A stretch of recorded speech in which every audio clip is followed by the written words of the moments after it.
Wanted on Voyage is the debut album by Singer Songwriter George Ezra. And while some of the songs on this album were released previously in the UK on his previous EPs, Did You Hear the Rain and KCO, this is the first time these songs have been released in the US. Not since Fiona Apple have I listened to someone so young, he's only 21, with a voice that sounds so mature. And it's not just that he sings with a deeper baritone voice, it's the entire nature of his songwriting.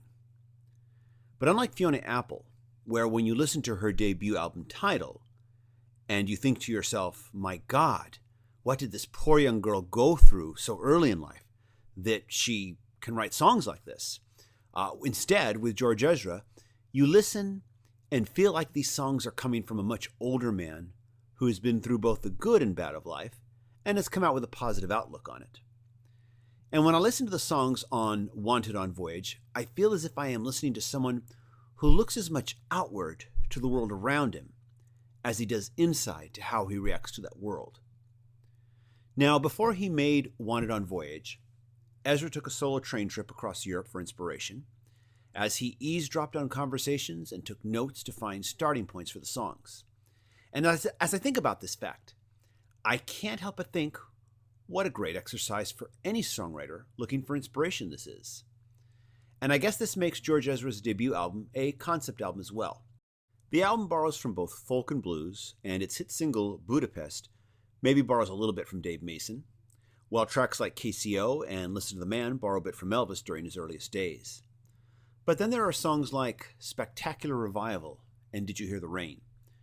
Both songs are uncharacteristic of the rest of the album's breezy flavor. Did You Hear the Rain is a darker, more thunderous, no pun intended, blues song. Spectacular Revival sounds like it came off a soundtrack from a forgotten psychedelic European film from the 60s. On this track, Ezra sings with a deeper, darker voice than on all the other songs, and thus sounds vocally unrecognizable on his own album. It's one of my favorites, and immediately after hearing it the first time, I had to replay it again and hear it a second time. Budapest might be the commercially viable track that the label is promoting, but for me, Spectacular Revival and Listen to the Rain are the real hits. I remember years ago, a relative of mine who was a big film buff talked to me about watching his first Jackie Chan film, Rumble in the Bronx. He told me that while objectively speaking, the movie wasn't that much to talk about, what really came through, besides the amazing fight scenes of course, was Jackie Chan's complete likability as a film personality. And I would say almost the same thing about George Ezra.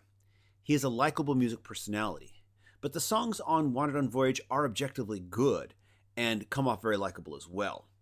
I don't like making predictions, but I wouldn't be surprised that Wanted on Voyage becomes a breakout hit in 2015.